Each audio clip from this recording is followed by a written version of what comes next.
Good evening, everyone, and welcome to Right Side Broadcasting Network. I'm Alyssa Ashe, and I am so pleased to bring you tonight's nightly news recap with myself, Alyssa Ashe. And today is July 27th, 2018. So I've got a great lineup for you guys. Some world news, national news, political news, and business news as well. And it's been great seeing you guys over here on YouTube getting ready for this in the chat room. I want to do a couple shout outs real quick before I get started. And so we've got some of our moderators here. Thank you so much for joining. They always keep the chat room clean and provide everyone with all of the information they need. So Guinevere is here, Real Frank in Florida. And who else? It looks like that's all right now, but we've got some of our sponsors as well. Gene Cooper, Carl Peterson. And I wanted to mention the first one to comment, the British Patriot, a loyal viewer all the way from the other side of the pond. Thank you so much for tuning in tonight. So I'm going to start out with our top story, and I know you guys may already be aware of this. You got to see our stream of it earlier today, but President Trump announced new economic numbers that the GDP is up 4.1%. So I'm going to go through a little bit of information about that with you guys and then show you a little clip. Not the whole thing, of course. It was about a 30-minute speech that you got to see on our channel earlier, but I'm just going to give you guys the highlights. And this is from CNBC.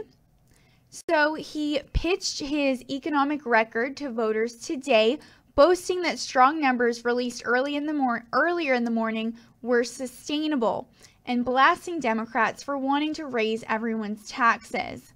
And President Trump said, "We're going to go a lot higher," referring to the report that showed a 4.1% rise in gross domestic product during the second quarter. And it was the highest quarterly jump in nearly 4 years since 2014.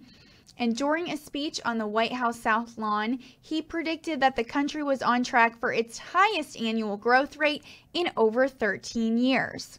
And he said, as the trade deals come in one by one, we're going to go a lot higher than these numbers, and these are great numbers. And he also championed the GOP tax overhaul passed late last year, saying, as a result, more than 6 million Americans are enjoying new bonuses, better jobs, and far better paychecks. And the president said that the Democrats' effort to turn back the tax cuts would be a disaster for our country. And he also said, as you know, the Democrats want to end that and raise everybody's taxes. Now, it's not clear that the Republican tax plan has resulted in increased wages. The Bureau of Economic Analysts noted Friday that personal income growth in the form of wages and salaries decelerated in the second quarter despite the GDP increase. And real wages have remained stagnant over the past year, according to some government data. So meanwhile, corporations have boosted their stock buybacks and cash distributions to shareholders, which have accelerated at a record pace. Bloomberg reported in May that 2018 was on track to be the first year in which shareholders saw a $1 trillion windfall from stock buybacks. By pumping up expectations for U.S. growth for the remainder of the year, President Trump raised the political risk for Republicans in November's midterm elections and for himself for a 2020 re-election bid. And he called out these numbers very, very sustainable and predicted that the U.S. would do extraordinarily well in its third quarter GDP report. And the president acknowledged the peril if the economy does not match his rosy outlook. And he said, I wasn't too strong in my projections because then if it's not quite as good, you won't let me forget it, he said. And Republicans hope a strong economy will help to prop them up as they try to stop an energized Democratic Party from taking a House majority in November. And that strategy underscores why the president gave his previously unscheduled remarks on the economy following the GDP report. And the British Patriot just said, I predict a GDP of 7.0 by the end of President Trump's second term. Really hope so. Thank you so much, the British Patriot. And of course, the president cited the low unemployment rate among minorities and women and repeated his claim that we've been ripped off by the world, a point that the president has used to make his case for renegotiating trade deals with foreign leaders. And President Trump said today, the trade deficit, very dear to my heart because we've been ripped off by the world, has dropped by more than $50 billion. Isn't that fantastic? And he compared his economic numbers to those of Presidents George W. Bush and Barack Obama. And he said during each of the two previous administrations, we averaged just over 1.8% GDP growth. By contrast, we are now on track to hit an average GDP annual growth of over 3%, and it could be substantially over 3%. He said each point, by the way, means approximately $3 trillion and 10 million jobs. And after the GDP report, President Trump proclaimed in a post on Twitter that the figure was great. And the number was actually buoyed by increased consumer spending and business investment. Now, economists warn that the number may have been artificially boosted by a flood of exports in the second quarter as countries race to get American goods, such as soybeans that could be harder to come by if further tariffs go into effect. And President Trump had previewed the economic data on Thursday during a speech in Illinois, and he said of the indicator, if it has a 4 in front of it, we're happy. And so we definitely were able to meet that today, which was so good.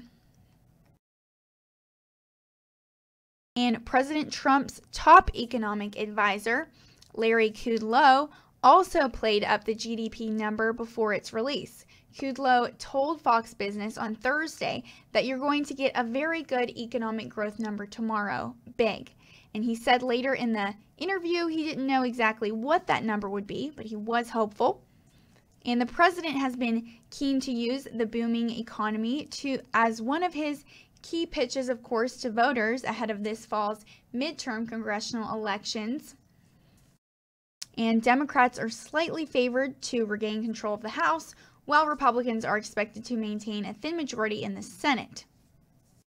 And the campaign is seen widely as a referendum on President Trump's early days in office. So I wanted to share that with you guys, and also I have a video I'm going to switch over to real quick.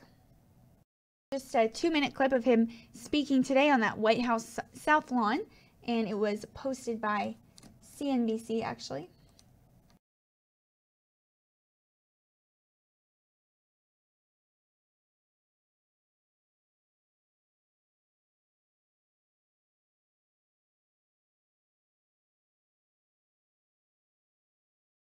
Thrilled to announce that second quarter of this year, the United States economy grew at the amazing rate of 4%.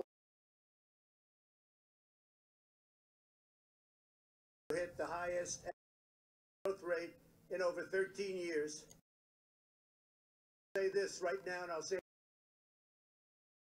trade deals come in one.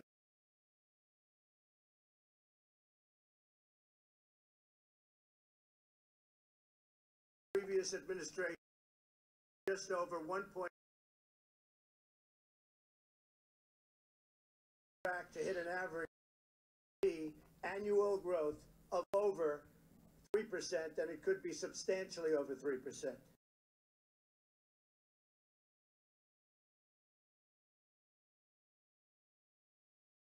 $1 trillion jobs, think of that. Sound like much? It's $1 trillion and jobs. If economic growth continues at this pace, the United States economy will double in size more than 10 years faster would have. One of the biggest wins in the report, a big one, is that trade deficit very dear to my heart because we've been ripped off by the world, dropped by more than $50 billion. $52 billion to be exact. Dropped by more than 50. Big deficit has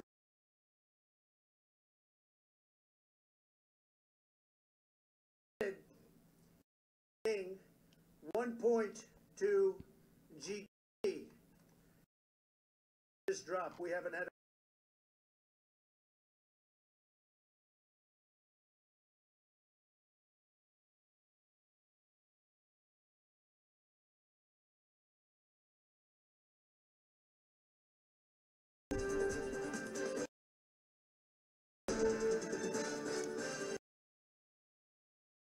Hey guys, sorry about that. I always have to remember to delete that.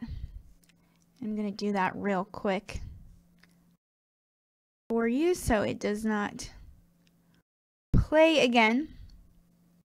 But anyways, what an encouraging speech from President Trump, just talking about those numbers. I know that everyone was really impressed today, and I wanted to give a couple shout outs over here on Facebook as well to Catherine Rummel from Wiley, Texas. Hope you are still watching. And also to Malik Gregerson. Thank you so much for watching. He's always super helpful, sending me story ideas and tips over on Twitter. And so I wanted to do a quick Twitter plug and tell you guys my handle if you are interested in contacting me. It's super easy to remember, at Alyssa RSBN, right here on the bottom of the screen. And so as I go through the nightly news recap, you know, I have a lot of stories for you guys that I have prepared, but I also want to share with you guys what is interesting to you. And so earlier today, I tweeted out, you know, what stories do you guys want to hear more of? And some of you commented. So I have a couple of those I'm going to share with you guys tonight. And then the week after next, not next week because I will be gone for the rallies, but the week after next, I'll be sharing more of those stories that you guys sent in. So make sure if you have a story that happened today to please send it to me on Twitter at Alyssa RSBN. That would be so appreciated. And you can see over here on YouTube, some of our moderators are commenting on my Twitter handle here as well. So thank you so much, Guinevere, for sharing that with everyone who wants to contribute a little bit tonight. So moving on, I almost, right before this, went on for breaking news, but it was actually cleared.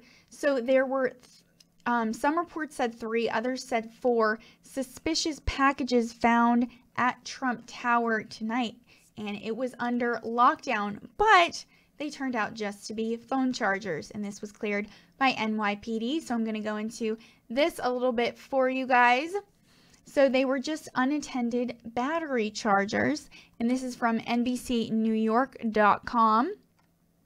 So the NYPD was investigating after 4 portable batteries were found in the lobby of Trump Tower Friday evening, 2 senior law enforcement officials tell News 4. And officials say an all clear was issued at President Trump's namesake skyscraper about 7 p.m. Friday night, not long after a custodian first told officers about 2 unattended devices in the lobby. And 2 additional devices were also found during a broader search, and an NYPD bomb squad was called to investigate the scene. And a bomb dog sniffed the devices but did not sit, and if the canine had, it would have indicated that the devices were dangerous. Fifth Avenue was closed between East 56th and East 57th Streets as NYPD investigated, but it has since reopened. And it's not clear exactly where the items came, what they were being used for, or if they contained other instrumentation. And it's also unknown if they were left behind by absent-minded visitors or actors with ulterior motives. And President Trump and Melania Trump were scheduled to be at the Trump National Golf Club, Bedminster, in New Jersey on Friday evening. So that is an update on that story, but thankfully everyone was fine and they were just phone chargers.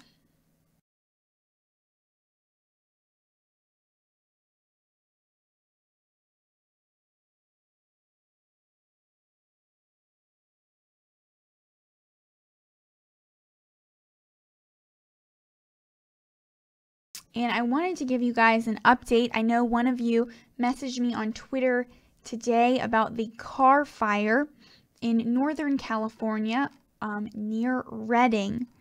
So I'm going to get into that a little bit for you guys. And I also have a video to show you. And the death count is actually up to 2 now.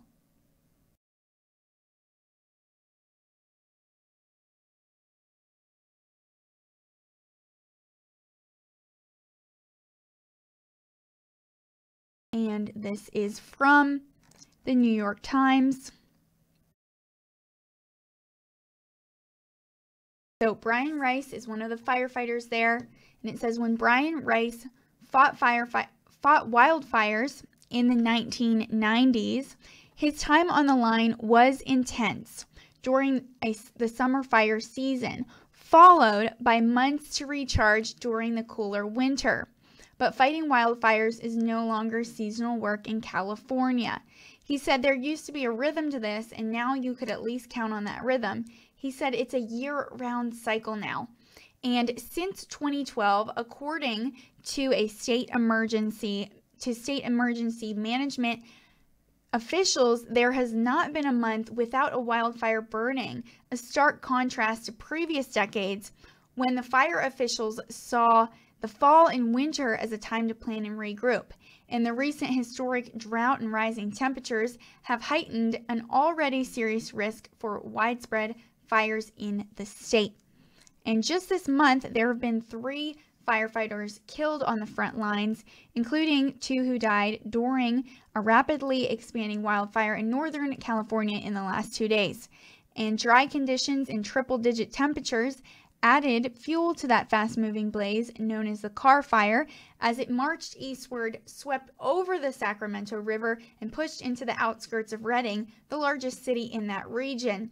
It continued to grow on Friday, burning dozens of buildings and prompting emergency officials to issue an urgent plea for people in parts of Redding and surrounding areas to evacuate immediately.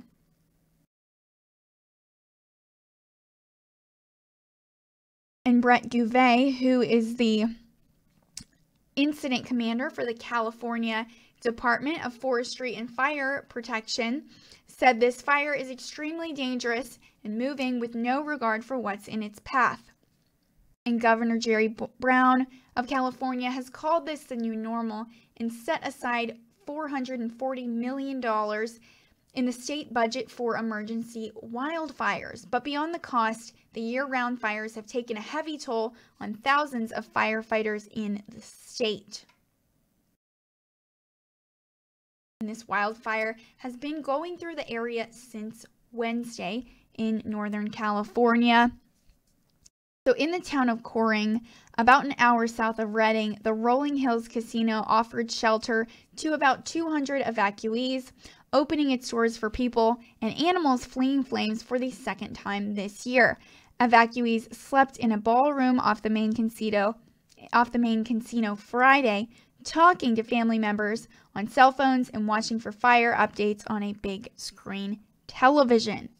And I'm going to pull that up for you guys. It's actually a drive-through video, and some of these scenes are described as apocalyptic.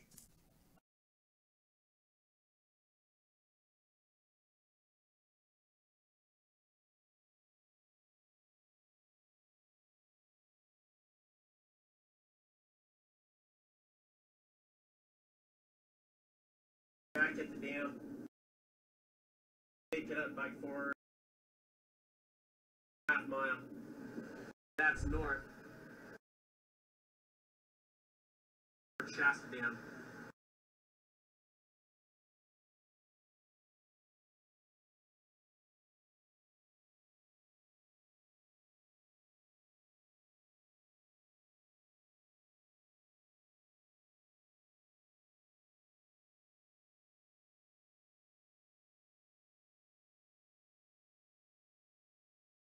burning just because it's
So definitely a heartbreaking situation there. Hope you guys were able to see that. And, I do ask that you will just keep the families of those firefighters in your prayers. I have a little bit more information on that I'm going to share with you guys.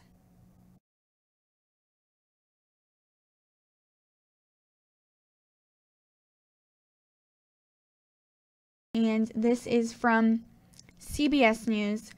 So an explosive wildfire raged through several Northern California communities, killing 2 firefighters and destroying dozens of homes after thousands of terrified residents fled in miles-long traffic jams. 65 structures have been destroyed and 5,000 other buildings were threatened, fire officials said Friday. So the Carr Fire is taking down everything in its path, said Scott McLean, a CAL FIRE spokesman for the crews battling the blaze. In all, an estimated 30,000 people have fled from the Carr Fire, which began Monday and tripled in size overnight Thursday amid scorching temperatures, low humidity, and high winds. And fire officials warned that the blaze would probably burn deeper into urban areas before there was any hope of containing it. So flames that turned the sky orange swept through the communities of Shasta and Keswick before jumping the Sacramento River on Thursday and reaching Redding, a city of about 92,000 people and the largest in the region. And a firefighter with the Redding Fire Department was killed in Shasta County, officials said Friday, and another hired to try to contain the flames with a bulldozer was killed yesterday. And residents in the western part of Redding who had not been under evacuation orders were caught off guard and had to flee with little notice. When it hit, people were really scrambling, and there was not much of a warning. And many fire crews turned their focus from the flames to getting people out alive. On Friday morning, McLean told CBS This Morning the fire was probably less than 6% contained. And Jonathan Cox, who is a battalion chief with CAL FIRE, said, really, we're in a life-saving mode right now in Redding. We're not fighting a fire. We're trying to move people out of the path because now it is deadly, and it is now moving at speeds and in ways we have not seen before in this area. And some residents actually drove to hotels or homes of family members in safer parts of town, while other evacuees poured into a shelter just outside of town. So KRCR-TV in Redding was forced to evacuate its newsroom. CBS Chico, California affiliate KHSL-TV reports, and KRCR-TV journalist choked up as she reported live updates about the fire before the station had to go off the air later. And 2 news anchors told viewers that the building was being evacuated and urged residents to be safe. And journalists at the Record Searchlight newspaper tweeted, about a continuing report on the fire without electricity in their newsroom, and a reporter for KHSL-TV wrote on Twitter that the station's Reading reporters were running home to gather their things.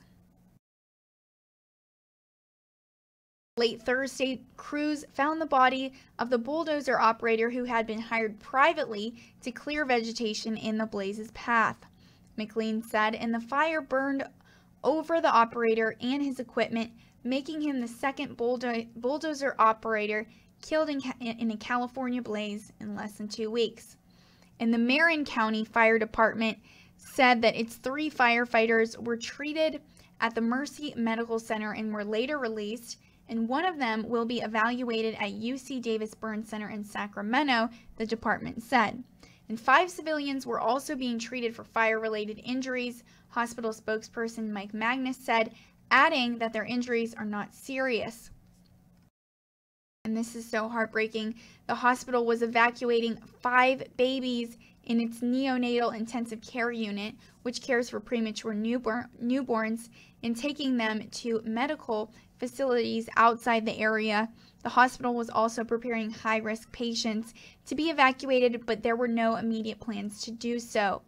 And firefighters tried in vain to build containment around the blaze Thursday, but flames kept jumping their lines. And McLean said it's just a heck of a fight. They're doing what they do. They're doing what they can do. And they get pushed out in a lot of cases. We're fighting the fight right now. And he said that the fire behavior was so erratic, there were tornadoes within the fire tossing around equipment, blowing windows out of the CAL FIRE pickup trucks. And the 45 square mile fire, that began Monday tripled in size overnight Thursday amid scorching temperatures, low humidity, and windy conditions. And it was sparked by a mechanical issue involving a vehicle, CAL FIRE said. So Brett Gouvier, who is the incident commander of the crews battling the fire, urged residents to pay close attention to the blaze. He said this fire is moving extremely dangerous and with no regard for what's in its path. And earlier in the day, the flames actually exploded around Whiskeytown Lake, and people tried to save boats at a marina by untying them from moorings and pushing them to safety, but it wasn't swift enough to spare them all. Dozens of charred, twisted, and melted boats were among the losses at the Oak Bottom Marina. And Chief Mike Hebrard, who's of the California Department of Forestry and Fire Protection, said the boat docks down there, all the way out in the water, 30 to 40 boats caught fire when the fire laid down on top of them last night and burned those up. And wildfires throughout the state have been burned through tinder dry brush and forest, forced thousands to evacuate homes and caused campers to pack up their tents at the height of the summer. Governor Jerry Brown declared states of emergency for the 3 largest fires, which will authorize the state to rally resources to local governments. And a huge forest fire continued to grow outside Yosemite National Park, and that blaze killed 36-year-old Brandon Varney. I mentioned before, but we did not have his name. A heavy equipment operator of the California Department of Forestry and Fire Protection, whose bulldozer rolled over into a ravine July 14th. And hundreds of miles to the south, the Cranston fire destroyed 5 homes and threatened more than 4,900 structures, and an estimated 6,000 people have been evacuated in Idlewild and several neighboring communities. And Brandon McClover, 32, has actually been charged with intentionally starting the blaze, along with 8 other fires in Southern California. And I see your comment right here, the British Patriot, about a possible story I could do in the future. Thank you so much for that. I'm going to save that for later. And checking Facebook as well real quick, just to make sure you guys don't have any comments or questions over there.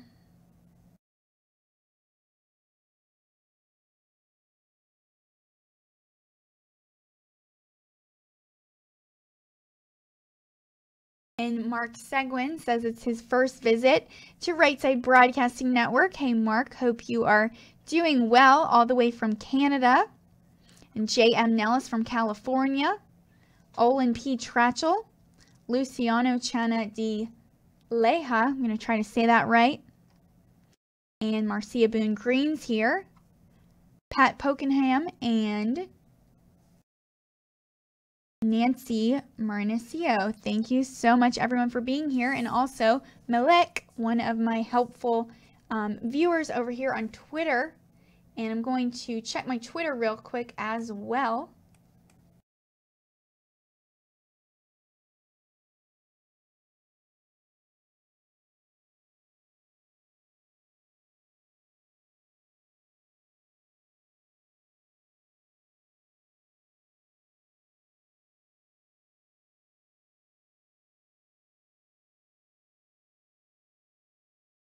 And it looks like some of you are just retweeting the broadcast.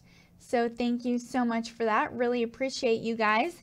And before I get into the next story, I wanted to let you guys know about our exciting plans for next week for those of you who may not know.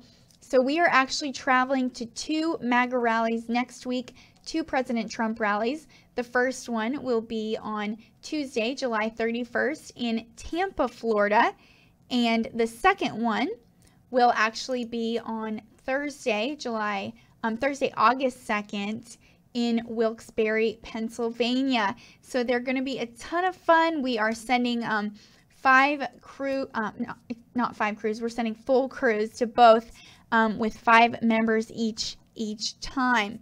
So the first time it'll be to Tampa, it'll be myself, Liz Willis, Aaron Pangio, Tom O'Neill, and Max Keebler, who is actually a new reporter for RSBN, and so we're really excited to bring him along for his first time. And then the second time, it will be Liz, myself, Tom O'Neill. Liz's brother James actually will be our cameraman, and Tara Broderick, one of our great reporters, will be there as well. So it's going to be such an exciting time. As you can imagine, it's very expensive to get there, just between lodging and travel, food, gas, different expenses. It's a minimum of $5,000 for each rally. So next week, we're looking at over $10,000. So it's going to be a very expensive time. And let's see, Michael Large says Tampa is in my neck of the woods. Awesome, Michael. Maybe we'll even see you there at the rally. But anyways, so like I said, it is going to be very expensive, and we cannot go, we're not able to go without your donations. And so we are really thankful for your donations. And if you like what you see here, you like the broadcast, and you want to see us go to these President Trump rallies and really pan the crowds, please donate right here. I'm going to tell you the different ways you can actually do it real quick. So one way is you just hit the $ right here in the super chat on YouTube down below. It's a really easy way to donate, and your name comes up in a bright color and a message, and I share it with the whole world. So that is really one fun, super easy way to donate. And also you can donate on our website, which is rsbnetwork.com/donate. You'll see a link to PayPal there, and you'll also see a link to Patreon, the second one, if you want to become a monthly donor, a patron. And you can even receive fun stuff like hats, mugs, pens and pencils, stickers, t-shirts, just different things to remember RSBN throughout the day. And then also, if maybe you're not comfortable giving online, you'd like to give through mail, that's fine as well. You can send us a check. You just write it out to RSBN, and you just also on the envelope you write RSBN in our P.O. box, which is 1550 Opelika Road, Suite 6, Box 344 in Auburn, Alabama 36830. And you will be able to see that on our website as well under that donate link. And so I, just ask and encourage you guys to really help us get to this rally. And of course, I will be shouting out the YouTube donations throughout the night as well. We have not had any yet, but I am definitely hopeful. And it looks like over here on Facebook, Mark Fravert just joined, first time from Panama. Welcome, Mark. Hope you are doing well. So excited to have you here.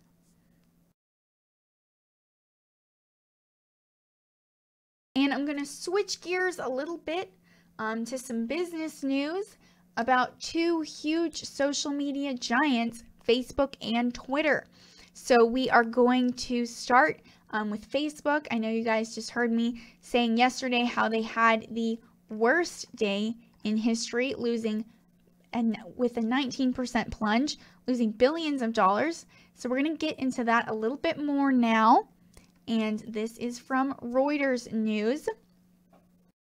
So Facebook Inc. and its chief executive, Mark Zuckerberg, were actually sued today in what could be the first of many lawsuits over a disappointing earnings announcement by the social media company that wiped out about $120 billion of shareholder wealth. And the complaint was filed by shareholder James Kakorius in Manhattan federal court, accused Facebook, Zuckerberg, and Chief Financial Officer David Wenner of making misleading statements about or failing to disclose slowing revenue growth, falling operating margins, and declines in active users. And I'm so glad I said that about donations. We just got one on YouTube, $10 from Watchman117, also known as Ronnie Mercer. Thank you so much, Ronnie. He said, "This is Ronnie Mercer. Prayers to everyone to stay safe at the rallies next week." Thank you so much, Ronnie, our first donation of the night. Really appreciate you.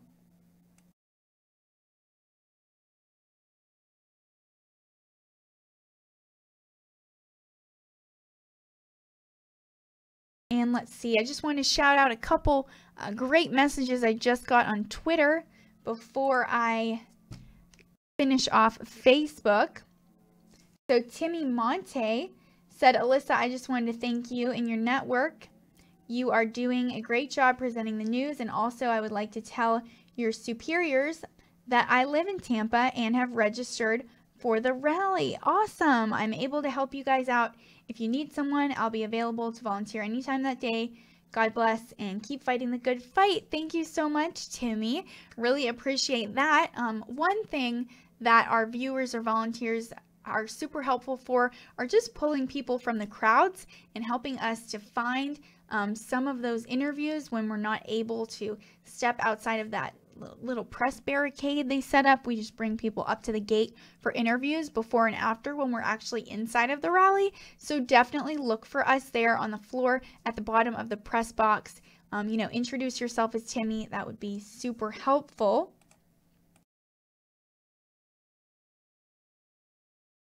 And also a message from Paul Clark. He said, "Just wanted to say that I love the new content on RSBN. Just returned back to England from a 3-week vacation in Charleston, SC. Beautiful place. I absolutely love Charleston." And he said, "Loved it there. Love Trump and love the U.S. Hopefully we'll be moving there full-time in the next few years. Keep up the good work." Thank you so much, Paul. And I'm so glad to hear that you made it home safely and that you had a great trip in Charleston. It is absolutely beautiful. I am from South Carolina, and so I actually went there on a 4th grade field trip, and that's the first time I got to see Rainbow Row and everything, and then got to go back a couple times after that. Such a beautiful city. So I'm going to back up a little bit. So this Facebook, huge issue. So the complaint was actually filed by shareholder James Kakorius in Manhattan federal court, accused Facebook, Zuckerberg, and Chief Financial Officer David Wenner of making misleading statements about or failing to disclose slowing revenue growth, falling operating margins, and declines in active users. And Kakorius said that the marketplace was shocked when the truth began to emerge on Wednesday from the Menlo Park, California-based company.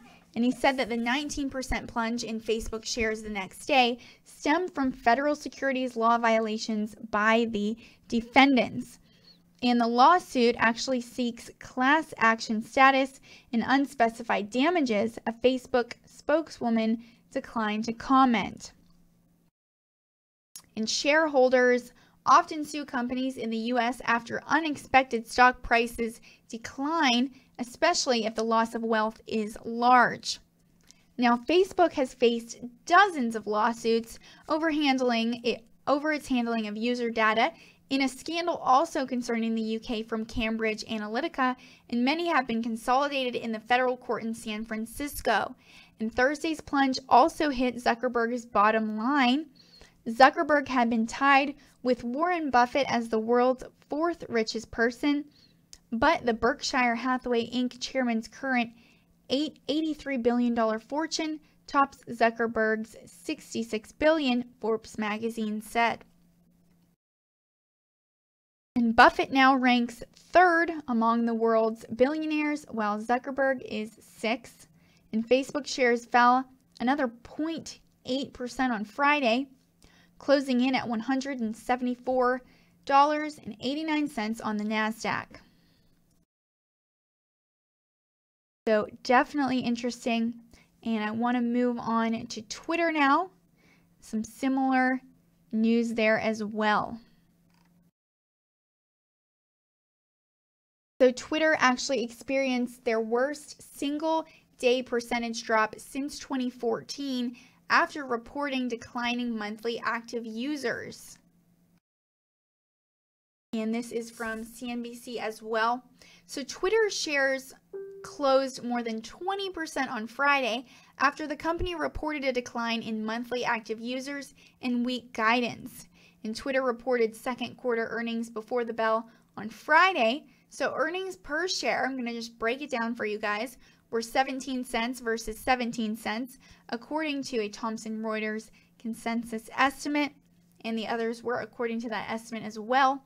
So the revenue was at $711 million versus $696.2 million, and the monthly active users went from 335 million versus 338.5 million, according to a Street Account and FactSet estimate. So shares opened up 14%, and today's losses mark the worst single-day drop since 2014 for the company and the second worst in their entire history. So the company issued weak guidance as well, with adjusted EBITDA between 215 million and 235 million for the third quarter. And the company actually expects stock-based compensation expenses to be in a range of 300 million to 350 million for the full year, down from a range of 350 million to 450 million previously expected. And capital expenditures will be in the range of 450 million to 500 million, up from a previous forecast of 375 million to 450 million. And for the last quarter, Twitter reported 336 million monthly active users, and the platform blamed not moving to paid SMS carrier relationships in certain markets where users have better access to Twitter or Twitter Lite, making changes to improve the health of the platform and some impact from GDPR, a set of regulations in the European Union intended to protect consumer data. So in total, Twitter estimates about 3 million accounts were affected by these three reasons. So Twitter removed about 70 million accounts in May and June, but Twitter Chief Financial Officer Ned Segal said that most of these were not included in its reported metrics because they were not active on the platform for 30 days or more. And he tweeted out, he said, Some clarifications. Most accounts we remove are not included in our reported analytics, in our reported metrics, as they have not been active on the platform for 30 days or more, or we catch them at sign up and they are never counted.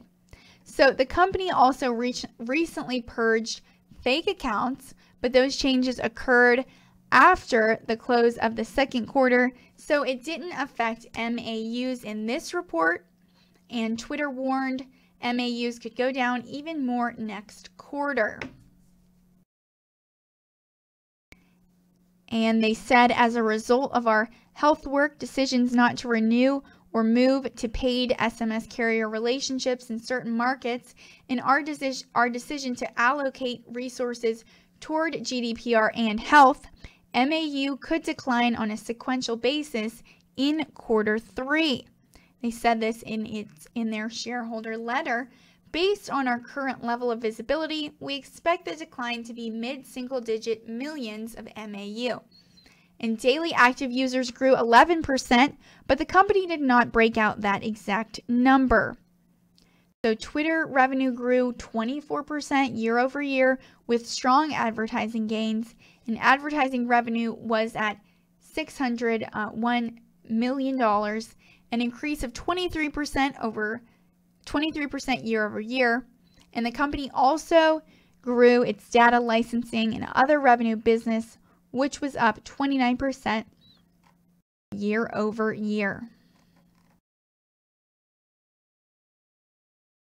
But this was definitely a very bad day for Twitter and for Facebook.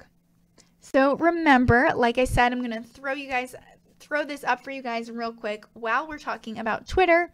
Here is my Twitter handle. You know, no matter how they're doing financially, it's still such a fantastic way to communicate with you guys and to get real news in real time as well, just from, you know, different sources. Sometimes things are even shared on Twitter before they're on Fox News, CNN, CBS, NBC, ABC. They're right there from a tweet. So I wanted to mention that if you guys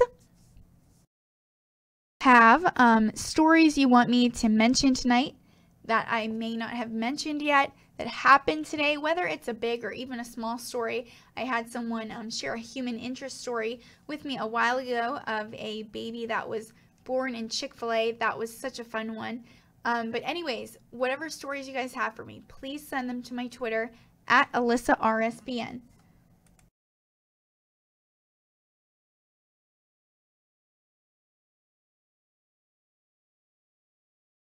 And thank you for your message on Twitter, Manning2Luck. Really appreciate you. He sent me a black screen, but we have not had any yet tonight. Fingers crossed. And so we hope that that pattern continues. Looks like it's getting a little bit better there.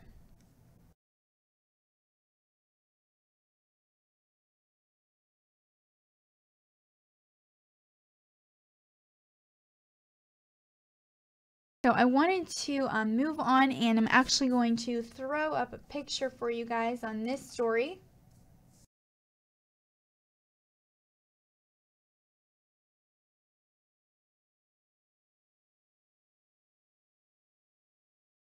So today, North Korea actually started to return the remains of 55 U.S. service members. And this is from Vox. So I'm going to go through this real quick. So North Korea returned the purported remains of 55 American troops who served in the Korean War, exactly 65 years since the conflict's de facto end. And according to the United Nations Command, one of the military organizations charged with keeping peace on the peninsula, a C-17 plane picked up the cases of the remains in Wonsan, North Korea, and flew them to Osan Air Base in South Korea.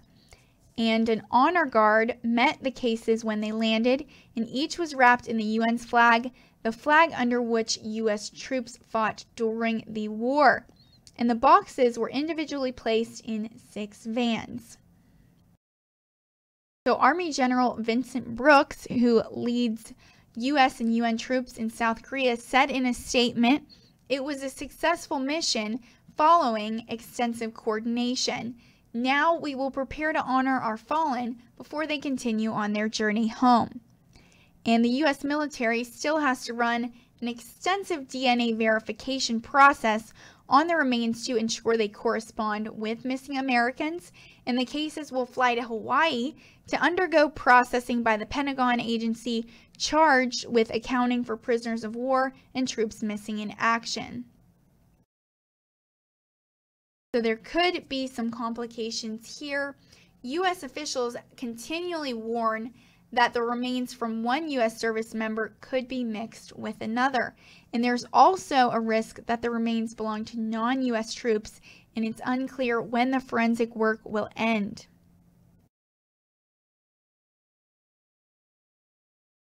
Still, this is a huge deal, as around 36,500 U.S. service members died during the Korean War, but America has yet to account for 7,700 of them, with around 5,300 lost in North Korea.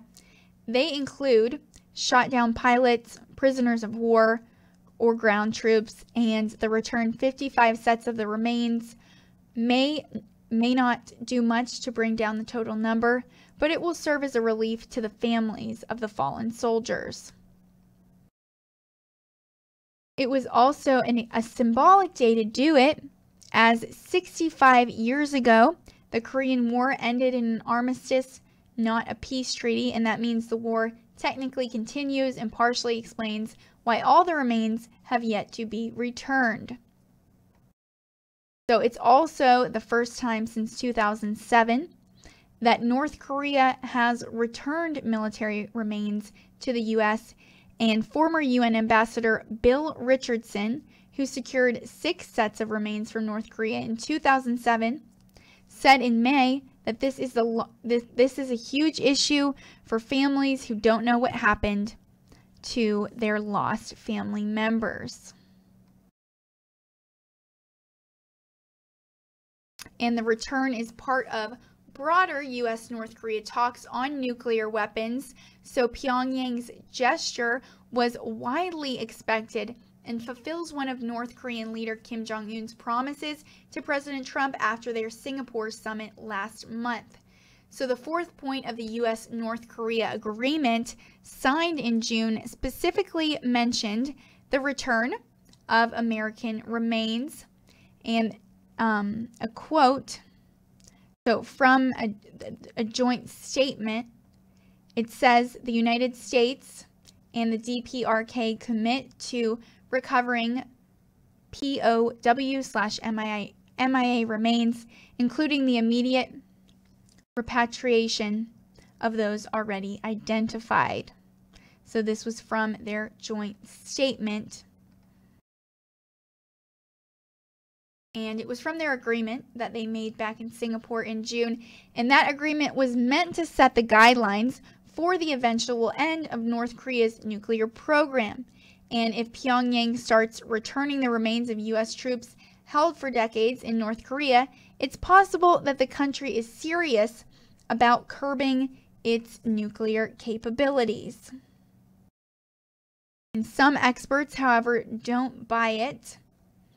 Bruce Klingner, who is a former top CIA official in the Koreas and now an expert at the Conservative Heritage Foundation, said that the regime could return 55 remains so quickly, confirms it has not been holding them to serve as negotiating bargaining chips. Some reports suggest North Korea has held hundreds of remains for decades. And he said North Korea has not, however, taken any steps to begin denuclearization as it has promised to do. And that likely will mean little to the relatives of the fallen now, who may finally and hopefully find peace. And President Trump tweeted, "After so many years, this will be a great moment for so many families. Thank you, Kim Jong-un." And I want to find that tweet for you guys as well. But first, I want to share a response I just got to this.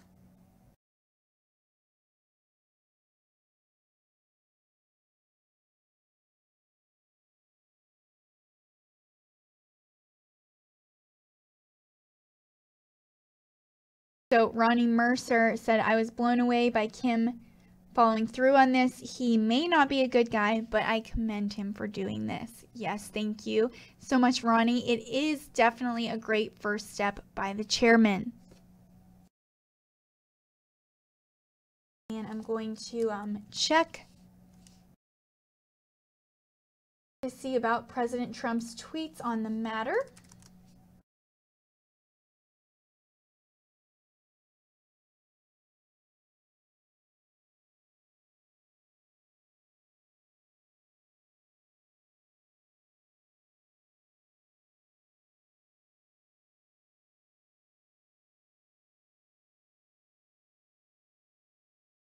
There it is. He said the remains of American servicemen will soon be leaving North Korea and heading to the United States after so many years. This will be a great moment for so many families. Thank you to Kim Jong-un.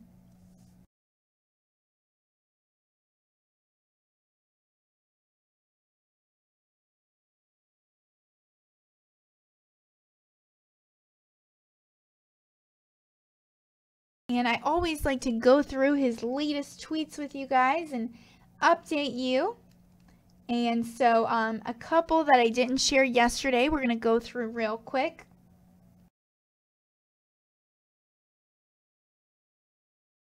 So he retweeted from Dan Scavino Jr.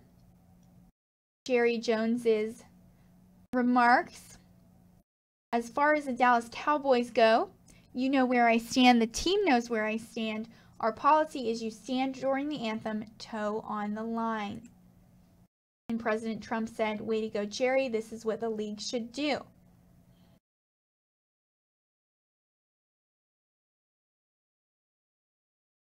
And then he also tweeted last night, arrived back in Washington last night from a very emotional reopening of a major U.S. steel plant in Granite City, Illinois, only to be greeted with ridiculous news that the highly conflicted Robert Mueller and his gang of angry 13 Democrats obviously cannot find collusion.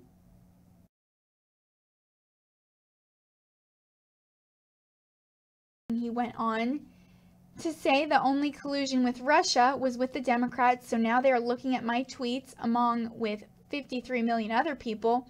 The rigged witch hunt continues. How stupid and unfair to our country, and so the fake news doesn't waste time with dumb questions.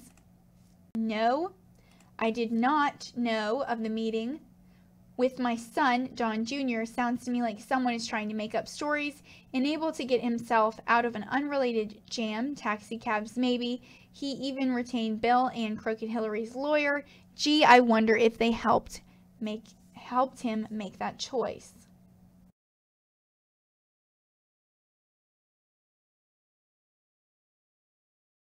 And then he tweeted out, great GDP numbers just released. We'll be having a news conference soon.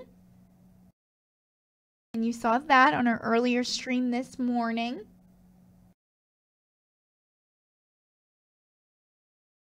And he also endorsed John James of Michigan. He said, who is running in the Republican primary in the great state of Michigan is spectacular. Vote on August 7th. Rarely have I seen a candidate with such great potential. West Point graduate, successful businessman, and an African-American leader.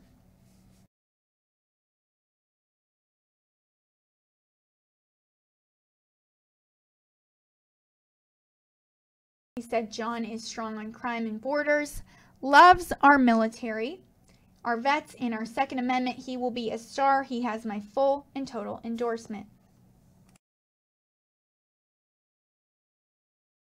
And then he also endorsed Troy Balderson. He said Troy Balderson of Ohio is running for Congress. So important to the Republican Party. Cast your early vote or vote on August 7th. Troy is strong on crime and borders, loves our military, our vets, and our Second Amendment. He has my full and total endorsement.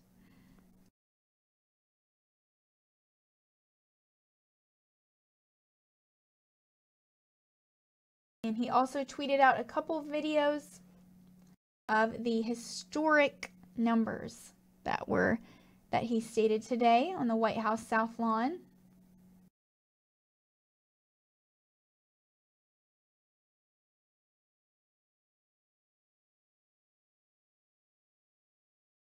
And he also tweeted out honoring the U.S. Navy's first female admiral, Aline Durick, who passed away.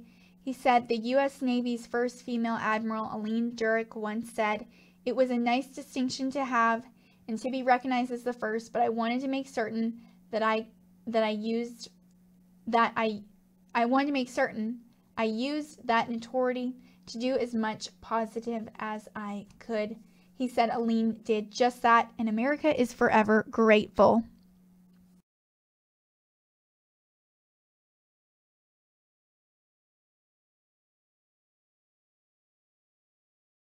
And he also tweeted out, private business investment has surged from 1.8% in the year before he came into office to 9.4% this year, and that means jobs, jobs, jobs. And then he also tweeted out, Congressman David Kustoff has been a champion for the Trump agenda. He said, "I greatly appreciate his support. David is strong on crime and borders, loves our military, vets, and the Second Amendment. Get out and vote for him on August 2nd. He has my full and total endorsement."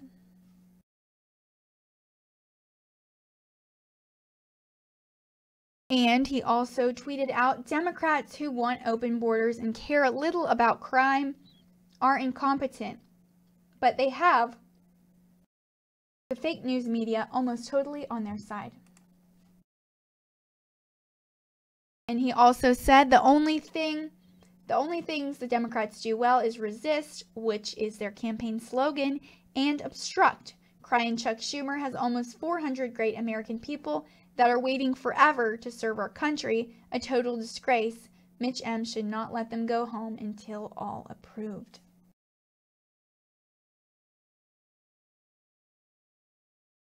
So I always like to do that segment somewhere in the middle of the broadcast. President Trump's tweets. Always exciting.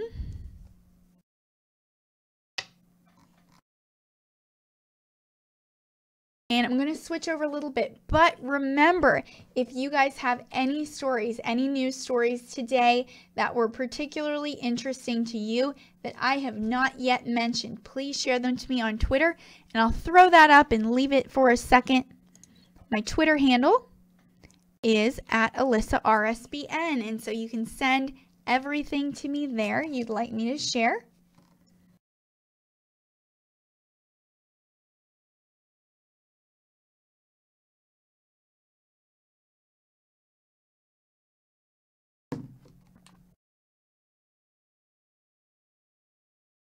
And thank you, Brady, over in the chat room for your compliment. Really appreciate that. So I'm going to get into some more political news. So the witness list for the trial of Trump's former campaign chief has actually been released, and this is from Reuters. So U.S. Special Counsel Robert Mueller on Friday submitted a list of 35 potential witnesses for the trial of President Donald Trump's former campaign chairman Paul Manafort, due to begin next week in Virginia, including bankers and accountants likely to testify regarding charges of bank and tax fraud. So the list, which is actually disclosed in a court filing, includes Manafort's longtime business associate Richard Gates, who was indicted in October at the same time as Manafort, pleaded guilty in February, and has been cooperating in Mueller's probe.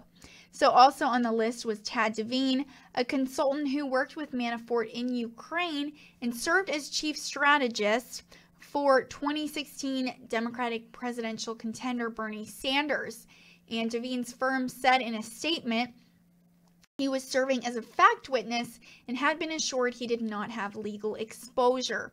So Manafort has pleaded not guilty to 18 counts of bank and tax fraud and failure to file reports of foreign bank accounts. And the charges largely predate the 5 months when Manafort worked on Trump's campaign in 2016. And a large number of the witnesses are executives at banks that lent Manafort money, the accounting firm that did his taxes, and others involved in financial dealings who could be asked to corroborate documentary evidence showing the alleged bank and tax fraud at the heart of the case. And Michael Zeldin, who's a former federal prosecutor, actually said the case will be proven by paper and those people who have a transactional relationship to the paper.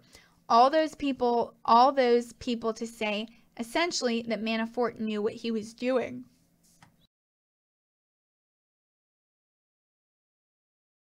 And the trial has actually been scheduled to start this past Wednesday in the Washington suburb of Alexandria, but U.S. District Judge T. Ellis III delayed it until next Tuesday and directed Mueller to provide a witness list to Manafort's lawyers.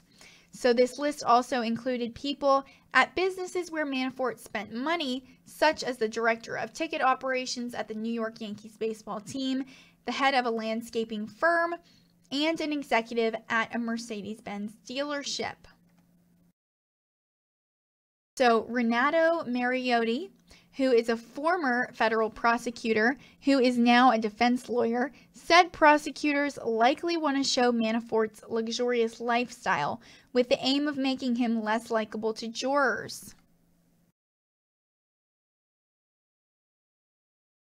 And a comment right here from Michael Large. He said Manafort was a bad choice for Trump. Due diligence would have revealed he was a very easy target. Whether any of it is true or not, he was a sitting duck. Thank you for that, Michael. So 5 of the witnesses, all financial professionals, were identified previously when they were granted immunity to testify. And none of the charges relate to possible coordination with Russian officials by Trump's campaign, an important element of Mueller's investigation into Moscow's interference in the election. And Russia denies election interference, and President Trump denies collusion, of course. So Manafort faces a second criminal trial in Washington in September on related charges, including witness tampering in connection with lobbying work he performed for the pro-Russia Ukrainian government.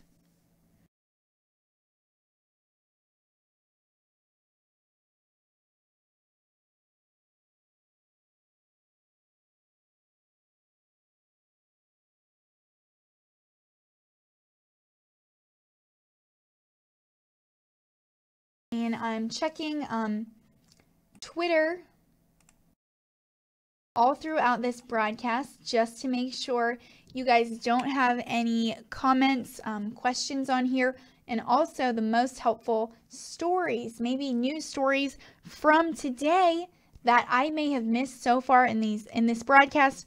Love getting those from you guys. So please don't forget to send them over to me on Twitter.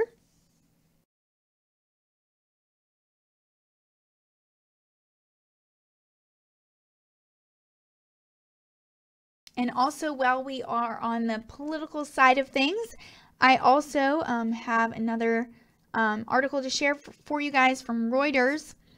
So Putin says that Trump can be my guest in Moscow. White House welcomes the idea. So Russian President Vladimir Putin said today he wanted U.S. President Donald Trump to be his guest in Moscow, an idea that the White House welcomed despite lingering criticism over the Helsinki summit. So the Russian leader said on a visit to South Africa for an economic conference that appropriate conditions were required in both countries for another summit to take place, an apparent reference to a political uproar in the United States last week after the two men met. So the White House said President Trump was enthusiastic about another summit, and President Trump said he wants to improve ties between the two nuclear powers whose relationships have dipped to a post-Cold War low in recent years. In White House Press Secretary Sarah Sanders said in a statement, President Trump looks forward to having President Putin to Washington after the first of the year, and he's open to visiting Moscow upon receiving a formal invitation. And separately, U.S. Secretary of Defense Jim Mattis said he was considering the possibility of the first talks in years between the defense chiefs of the United States and Russia, and Mattis said there had been no decision. So President Trump was criticized at home for failing to confront Putin publicly over Moscow's interference in the 2016 U.S. election and for seeming to contradict his own intelligence agencies on the threat from Russia, and President Trump has defended his conduct. So the White House said no agreements were reached in the one-on-one meeting with Putin other than having national security teams meet, and no policy changes came out of the summit, Mattis said on Friday, adding that he had also not been given a new direction on Syria. So Moscow's military support starting in 2015 of Syrian President Bashar al-Assad in the Syrian war, Russia's 2014 annexation of Crimea from Ukraine, that and the conclusions of U.S. intelligence agencies that Russia meddled in the election have sourced relations. So Russia is under punitive sanctions imposed by the United States and the European Union and wants them lifted. And Putin told reporters on Friday, we need for the appropriate conditions to exist to be created, including in our countries, for more U.S.-Russia summits. And Putin went on to say Russia was ready to greet Trump in Moscow. He said, be my guest. He has such an invitation. I told him that. And following the backlash in the United States over President Trump's cordial public tone with Putin in Helsinki, U.S. and Russian officials backed away from President Trump's proposal to schedule a follow-up meeting in Washington in the fall. And the White House on Wednesday postponed that invitation until next year when a federal investigation of Russian election interference could be finished. So the last time President Trump was in the Russian capital was as a private citizen in 2013 to attend a Miss Universe beauty pageant. And before I go on about that, just received a donation over on YouTube, $1.99 from Brady Hamilton, who said, love you RSBN, Alyssa, thumbs up. Thank you so much, Brady. Really appreciate you, and that'll definitely help us to go to our next rally.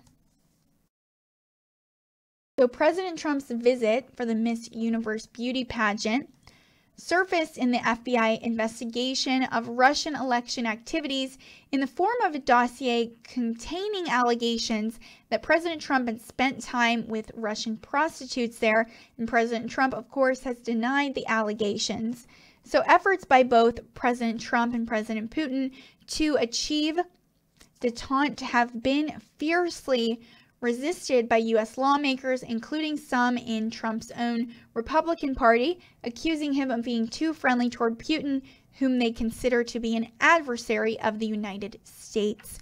So U.S. intelligence agencies concluded last year that Moscow waged an influence campaign to help President Trump win the White House by hacking into Democratic Party computers and using fake social media accounts to ruin Democratic candidate Hillary Clinton. And President Trump, whose advisors have warned him Russia continues its interference in the run-up to the congressional elections in November, met with his national security aides on Friday to discuss election security. And a White House statement said the meeting addressed threats to elections from malign foreign actors and efforts on providing cybersecurity assistance to state and local authorities. So President Trump has repeatedly denied his campaign colluded with Russia and has characterized the investigation by special counsel Robert Mueller as a witch hunt. President Trump is infuriated by any suggestion he might owe his election victory to Russia. And on Friday, he denied knowing in advance about a 2016 meeting his son, Donald Trump Jr., and other campaign staff had at Trump Tower with a group of Russians who offered damaging information on Clinton. And a CNN report said his longtime lawyer Michael Cohen planned to tell Mueller that Trump did know of the meeting. And we just received another donation on YouTube, $1.99 from Brady Hamilton. Thank you very much for that. He said, can't wait for the Tampa rally, 7:31. Yes, thank you so much, Brady. I am so excited as well.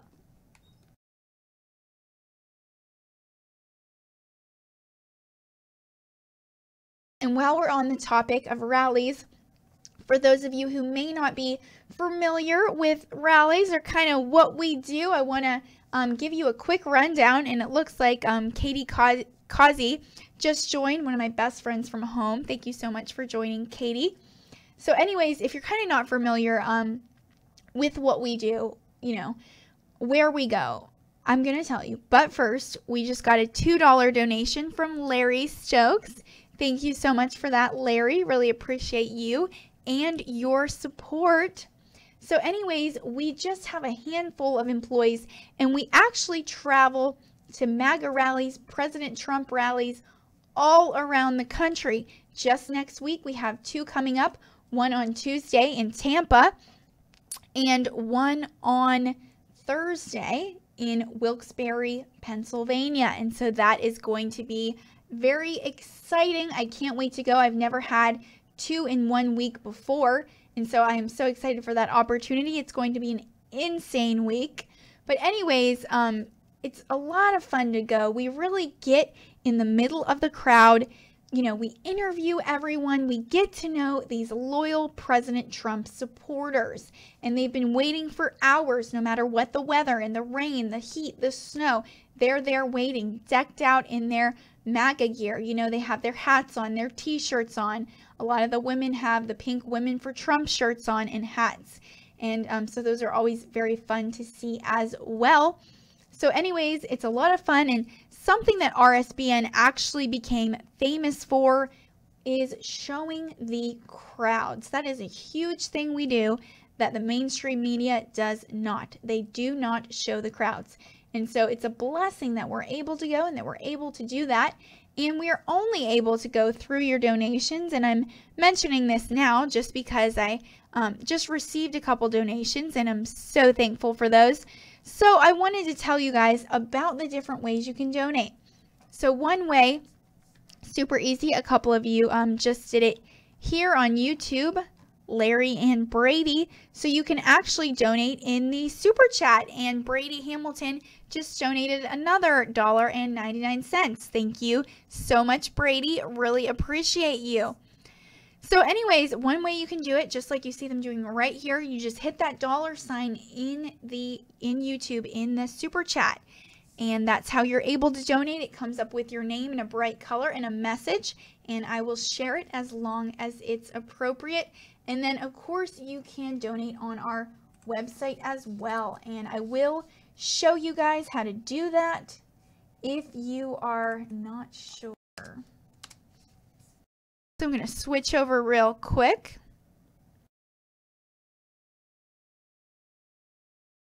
And show you guys how you can actually donate on our website.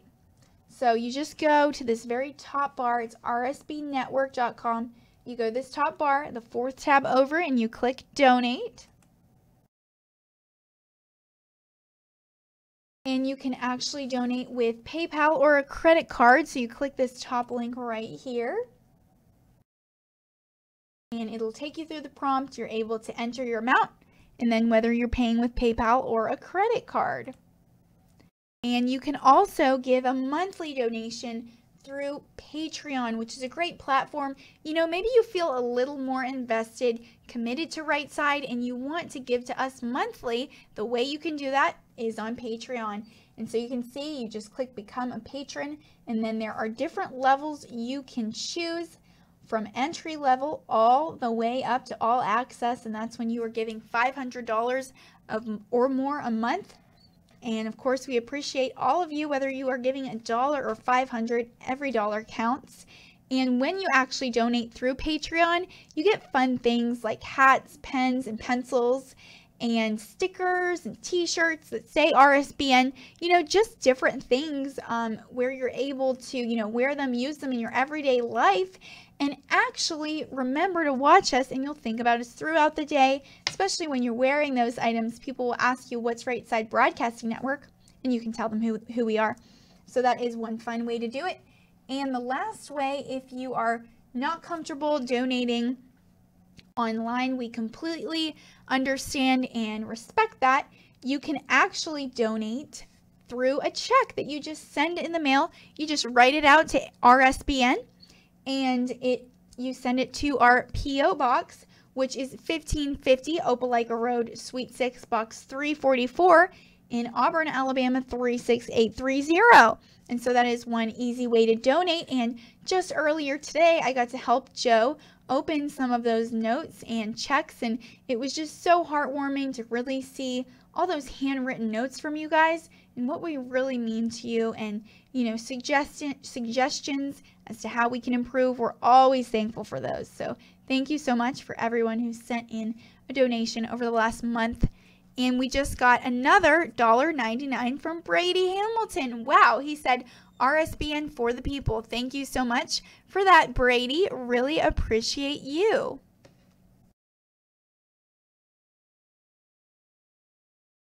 Okay, and I'm going to switch back over to some more stories I have for you guys tonight. We're going to move on to world news a little bit. But like I said, if you have a story that you want me to share that I haven't mentioned yet, please send it to me on Twitter. And that is at Alyssa RSBN. I'll leave that up for a second so that you guys are able to see it.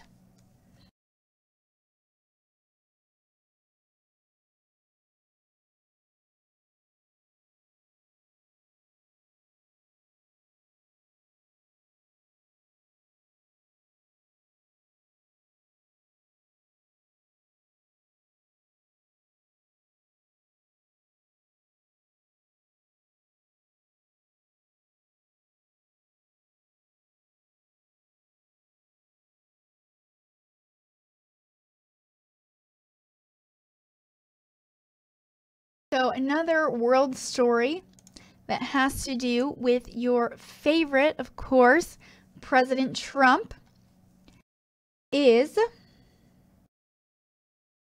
about how he seeks to revive Arab NATO to confront Iran. And this is from Reuters as well. So the Trump administration is quietly pushing ahead with a bid to create a new security and political alliance with 6 Gulf Arab states, Egypt and Jordan, in part to counter Iran's expansion in the region, according to U.S. and Arab officials. And over here on YouTube, just received another $1.99 from Brady Hamilton. Thank you so much. He said, I support you $1.99 at a time. Thank you, Brady. Really appreciate that. So the White House wants deeper cooperation between the countries on missile defense, military training, counterterrorism, and other issues such as strengthening regional economic and diplomatic ties, 4 sources actually said. So the plan to forge what officials in the White House and Middle East have called an Arab NATO of Sunni Muslim allies will likely raise tensions between the United States and Shiite Iran, 2 countries increasingly at odds since President Trump took office. So the administration's hope is that the effort, tentatively known as the Middle East Strategic Alliance, or MESA, might be discussed at a summit provisionally scheduled for Washington on October 12th through the 13th. So the White House confirmed it was working on the concept of the alliance with our regional partners now and have been for several months. So Saudi officials raised the idea of a security pact ahead of a Trump visit last year to Saudi Arabia, where he announced a massive arms deal. But the alliance proposal did not get off the ground, a U.S. source said. And sources from some of the Arab countries involved also said they were aware of renewed efforts to activate the plan. And officials from other potential participants did not respond to requests for comment. So a spokesperson for the White House's National Security Council actually said Mesa will serve as a bulwark against Iranian aggression, terrorism, extremism, and will bring stability to the Middle East. And the spokesperson declined to confirm that President Trump would host a summit on those dates, and sources caution that it remains uncertain whether the security plan will be finalized by mid-October. So similar initiatives by previous U.S. administrations to develop a more formal alliance with the Gulf and Arab allies have failed in the past.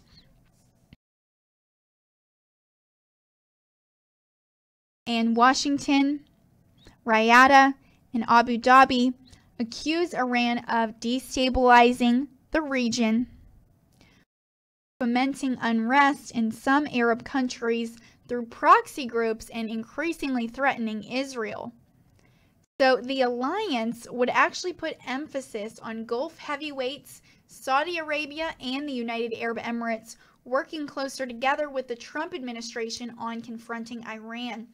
And it's unclear how the alliance could immediately counter Tehran, but the Trump administration and its Sunni Muslim allies have joint interests in the conflicts in Yemen and Syria, as well as defending Gulf shipping lanes through which much of the world's oil supplies are shipped. So a senior Iranian official told Reuters that under the pretext of securing stability in the Middle East, Americans and their regional allies are fomenting tension in the region. And he said that the approach would have no result beyond deepening the gaps between Iran, its regional allies, and the U.S.-backed Arab countries. So potentially a big obstacle to the planned alliance is a 13-month-old rift pitting Saudi Arabia and the UAE against Qatar, home to the largest U.S. airbase in the region.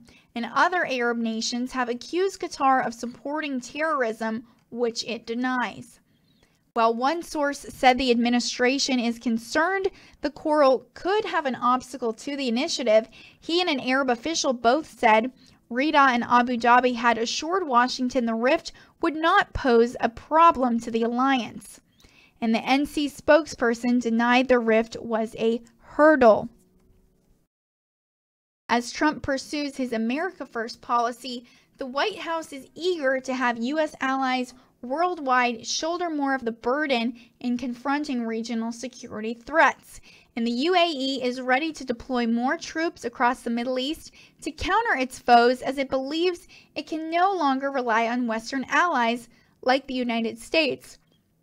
And Britain, UAE Minister Anwar Gargash said on Thursday, so setting up a regional anti-missile defense shield, which the United States and Gulf countries have discussed for years without result, would be a goal for the alliance, a source similar with the plan said, as well as training to upgrade the country's militaries. And tension with Iran has increased since President Trump announced in May that the United States was pulling out of a 2015 international deal to limit Tehran's nuclear ambitions. And on Monday, Iran dismissed a warning from President Trump that it risks dire consequences, the likes of which few throughout history have suffered before, if it made threats against the United States. So I would love to hear your thoughts and comments on that. I see some of you commenting over here on YouTube. I'm going to check Facebook real quick as well.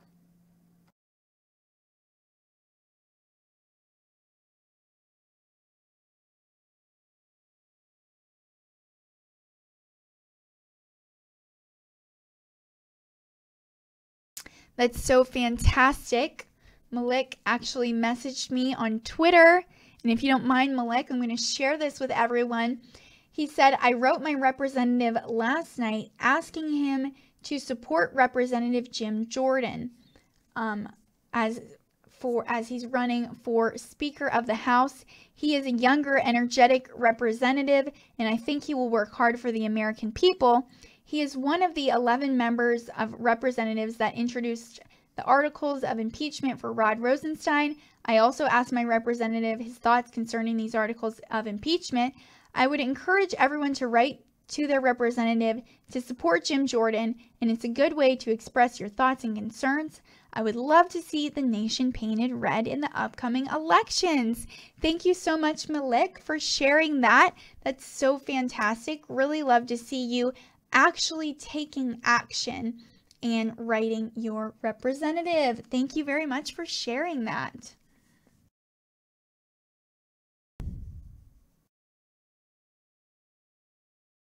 Okay, and moving on, I have a little bit more world news before we wrap this up.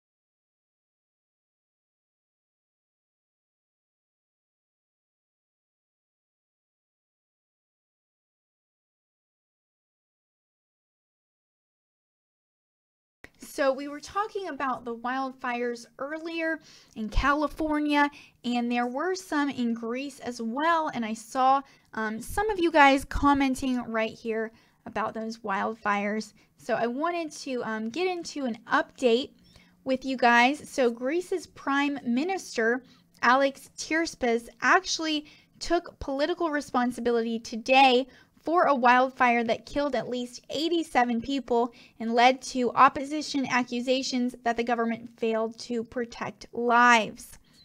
And this is from Reuters as well.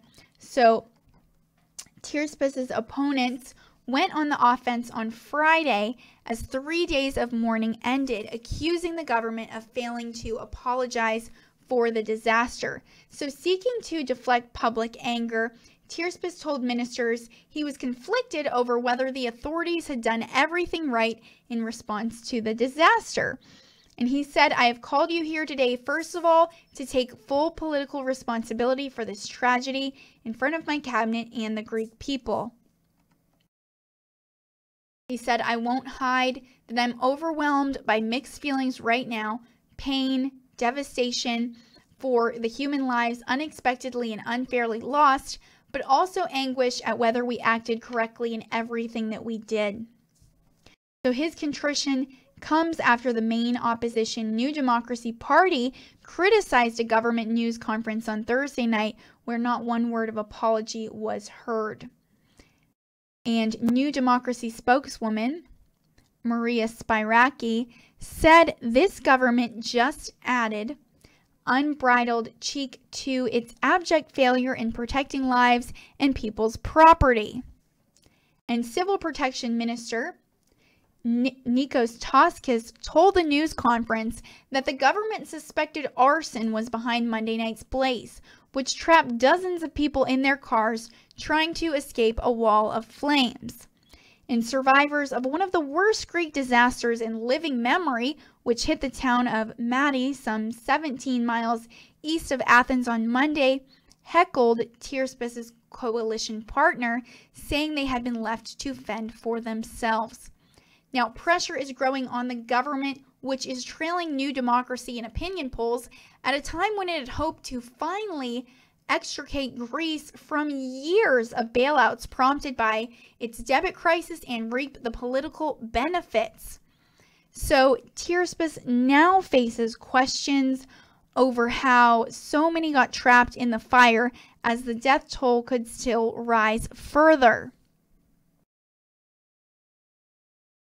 And Tirspis had not been seen in the public eye since Tuesday, when he declared the 3 days of national mourning for the dead.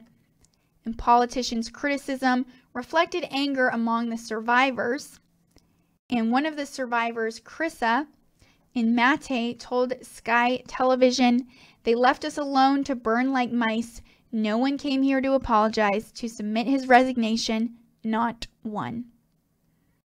And Toskis said he'd offered his resignation, but Tirspis rejected it. And Fafi Genimata, who actually leads the Socialist PASOK party, said the government carried a huge political responsibility. She said, why didn't they protect the people by implementing on time the available plan for an organized and coordinated evacuation in the areas that were threatened? And the government has now announced a long list of relief measures, including a one-off €10,000 or $11,600 payment for families of the victims. And their spouses and near relatives were also offered public sector jobs. But many felt that was not enough to ease the pain and had wanted authorities to assume responsibility for the scale of the devastation. And about 300 firefighters and volunteers were still combing the area on Friday for those missing. And more than 500 homes were destroyed by the blaze. So haphazard and unlicensed building, a feature of many areas across Greece, was also blamed, and many routes to the beach were walled off. Tierspis also promised a national plan to tackle decades of unauthorized construction and to reform and upgrade the Civil Protection Service to guarantee that there will be no more tragedies. And mortuary staff in Athens, shocked at the sight of burnt bodies, including children, were expected to conclude postmortems on Friday after relatives of victims provided information and blood samples which could assist identifications. And the fire actually broke out on Monday at 4:57 p.m. and spread rapidly through Maddie, which is popular with local tourists. And we just received over here on YouTube €2 from, let's see, I want to say your name right, Marky B. Yeah, and he said sponsor coming shortly. Thank you so much, Marky B. Really appreciate you. And $1.99 from Brady Hamilton. Thank you very much for that. He said, government works for us, right?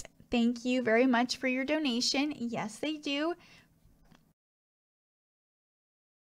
So also back to this, the Greece wildfires. So firefighters described a rapid change in the direction of the wind, which also picked up speed and suggested the thick covering of pine trees and a mood of panic were a deadly combination that would have been hard to combat.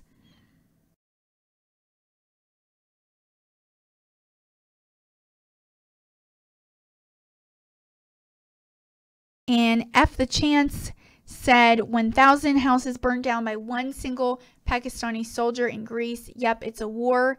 And one of our moderators, I think it was Real Frank, asking for a link to that story. If you wouldn't mind sharing that, F the Chance, that would be great, just for some clarification there.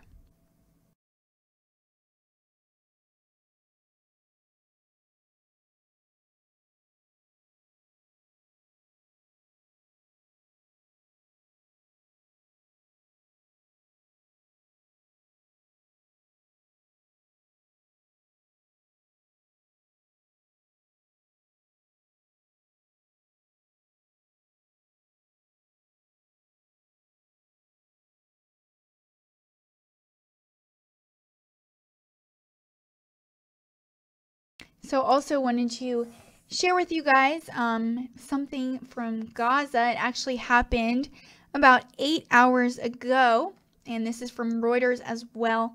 So Israeli police raid I want to say it right, Aqsa Mosque after clashes, 2 dead in Gaza. So Israeli troops entered Jerusalem's Al-Aqsa Mosque, the third holiest shrine in Islam, and carried out arrests on Friday in what police described as a pursuit of youths who had lobbed rocks and fireworks during clashes with its forces outside. So this rare raid on a site that is an emblem of Palestinians' statehood hopes and a frequent catalyst of their conflict with Israel came as medics in Gaza said Israeli army gunfire killed 2 people, including a boy, during a weekly border protest. And a police spokesman said the troops were sent into Al-Aqsa after suspects who barricaded themselves in after running confrontations in the surrounding compound, during which masked men actually launched firecrackers from handheld canisters. So there was no immediate word of any violence in the mosque, whose older male worshippers said they had been allowed to exit after being searched, and witnesses later saw around 200 younger men detained by police and said mosque prayers later resumed. So police put the number of arrests at 24 and said 4 of its officers were injured in the melee, and Muslim authorities said dozens of people were hurt by Israeli police stun grenades. So heartbreaking. And Palestinian President Mahmoud Abbas, his office said in a statement, the continued Israeli attacks occupied Jerusalem will increase tensions and will drag the region into a religious war that we have long warned against.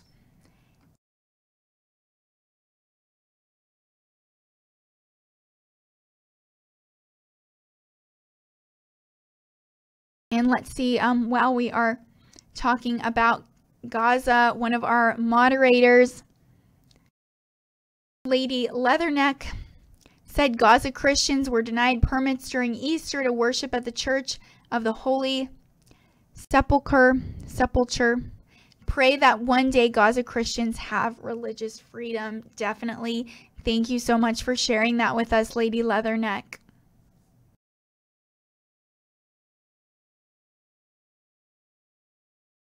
So the Al-Aqsa compound, also revered by the Jews as a vestige of their 2 ancient temples, was among areas Israel captured in a 1967 war with Jordan, which retains a stewardship role at the mosque. So in Gaza, medics said a man and a 14-year-old boy were killed and dozens wounded by army fire, bringing to 154 the Palestinian death toll during demonstrations launched on March 30th to demand rights to land lost to Israel in the 1948 war of its founding. So the dead man, 43-year-old Ghazi Abu Mustafa, was brought to a hospital tent, actually staffed by his wife, a medic, who collapsed when she discovered him among the casualties, her colleagues said. And the Israeli military said troops opened fire to hold off thousands of Palestinians, some of whom threw rocks and rolled burning tires at the border fence in attempts to sabotage it.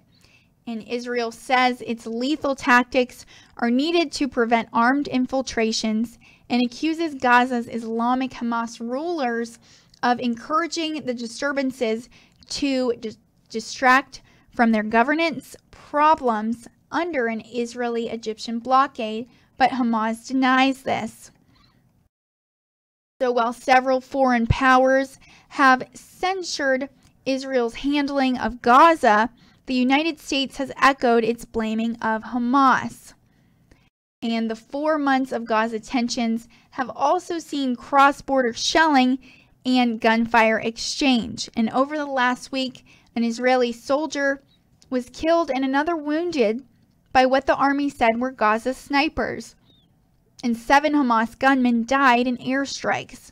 So Israel has lost tracts of farmland and forests to fires set by kites and helium balloons laden with incendiary material flown over from Gaza. And the Israelis have responded by preventing the entry of non-essential commercial goods to Gaza. And in the occupied West Bank, another territory where Palestinians want independence, a teenage Palestinian knifed a Jewish settler to death and wounded 2 others on Thursday before being shot and killed. and locals said that Israeli troops raiding the assailants' village on Friday wounded a man. That is just absolutely heartbreaking.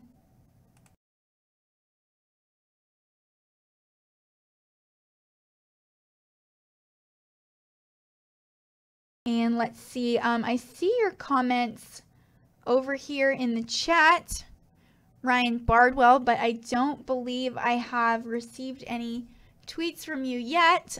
So if you want to tweet me, you definitely can at Alyssa RSBN.